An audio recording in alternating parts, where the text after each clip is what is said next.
Sur les candidatures féminines, cette fois-ci, pour l'élection présidentielle à venir, le 24 février 2019, oui, je crois qu'il est important que les femmes aussi fassent le pas, que les femmes prennent la décision de venir compétir à des élections aussi importantes que l'élection présidentielle.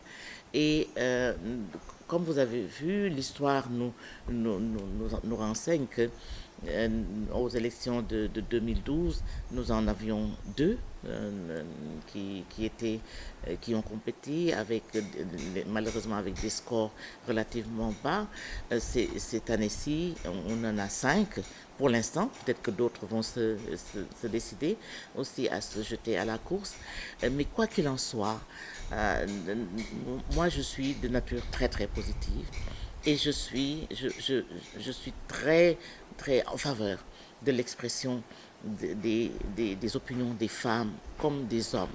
Je voudrais laisser la possibilité aux femmes et aux hommes de dire ce qu'ils pensent de la manière dont nous sommes dirigés d'une part, mais également aux femmes et aux hommes de contribuer à redresser ce qui ne va pas dans la manière dont on nous gouverne. Et voir donc mes sœurs se lancer dans les jours électorales, c'est une excellente chose. Je voudrais juste leur dire encore une fois ce que j'ai fait depuis un certain temps. Il faut que notre formation suive.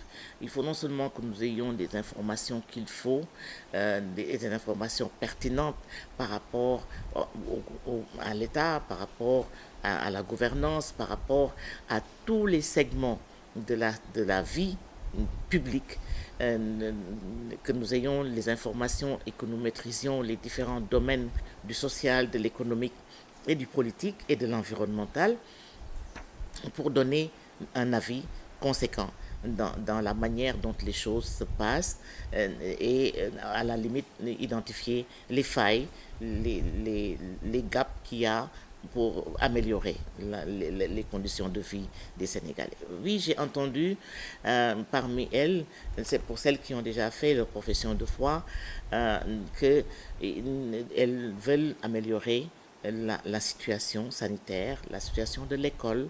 Elles veulent améliorer l'hygiène de vie de nos populations et il suffit juste d'aller à Dakar et de voir les environnements de Dakar pour se rendre compte que ce n'est pas possible que nous continuions à vivre comme cela, avec autant de saleté, avec autant de nuisances, que ce soit des nuisances sonores comme des nuisances olfactives, que l'on continue à obliger nos populations à vivre dans une saleté pareille. Dakar est sale, Dakar sent mauvais, tout le monde le sait, mais il n'y a pas que Dakar, il y a aussi toutes les grandes villes et les campagnes de ce pays. Et encore, dans les campagnes, on respire mieux.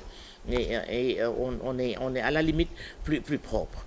Donc, il y a tout ce mouvement d'amélioration des conditions de vie que tout le monde cherche et qui pousse certainement les femmes et les hommes à vouloir compétir à la magistrature suprême.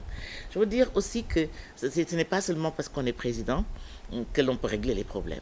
On peut aussi être à des postures et à des positions bien moindres au plan de la hiérarchie et régler les problèmes de son environnement immédiat. Si tout le monde le faisait, peut-être qu'on n'en arriverait pas à l'accumulation de ces détritus qu'on voit tout autour de nous.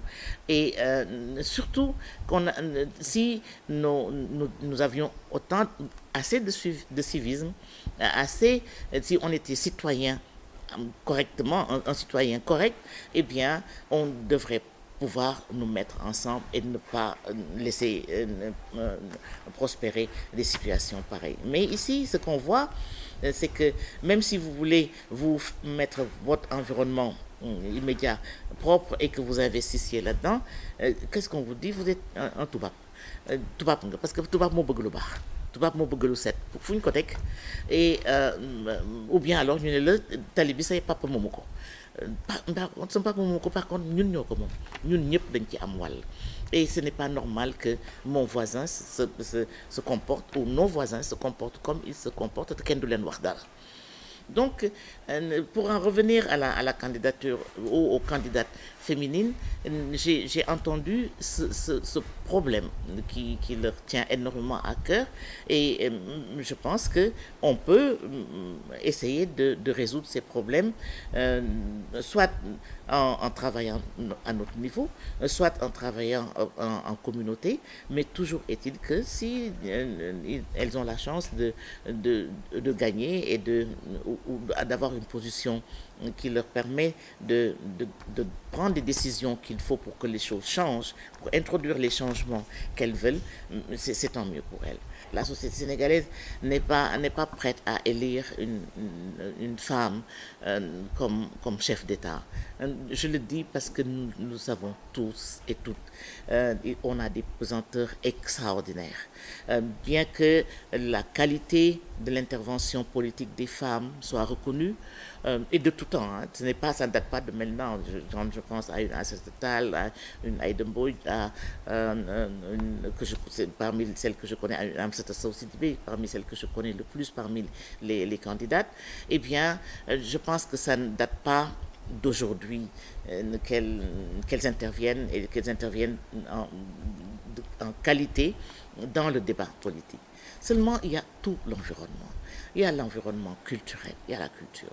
Autant, et c'est paradoxal, parce que autant on accepte les avis, les opinions, les conseils et même les prises des décisions de femmes fortes à l'arrière, au second degré, autant quand il s'agit d'être à la première place, les femmes sont combattues. Et ce n'est pas seulement les femmes, les hommes qui les combattent, les femmes aussi les combattent.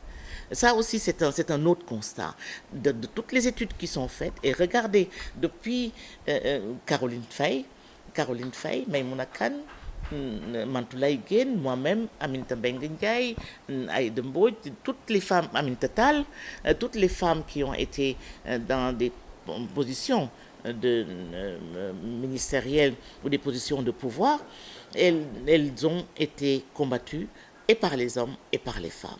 Il y a donc problème. Alors, est-ce que les femmes qui sont candidates aujourd'hui, parmi les 5, Yacine Fall en fait partie aussi, parmi celles que je connais et que j'apprécie, est-ce qu'elles vont se mettre ensemble pour constituer une force de frappe? Est-ce qu'elles vont pouvoir travailler ensemble, poser les questions ensemble, trouver les solutions ensemble, au-delà de leur parti, de leur appartenance partisane?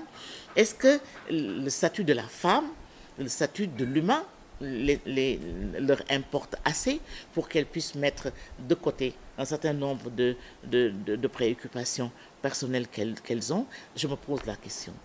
C'est une élection très très intéressante que l'on envisage d'entreprendre maintenant, et j'espère que nous tirerons encore des leçons. Notre culture est en plomb à l'envolée des femmes, et la religion également.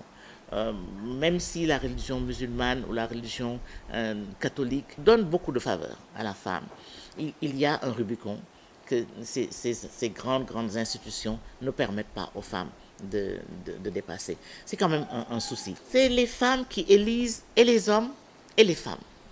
C'est les femmes qui les élisent. Et parce que c'est les femmes qui constituent la majeure partie des états-majors politiques. Mais jusqu'à présent, comme vous le savez, et encore, je pense que ces 10 dernières années, les choses ont changé.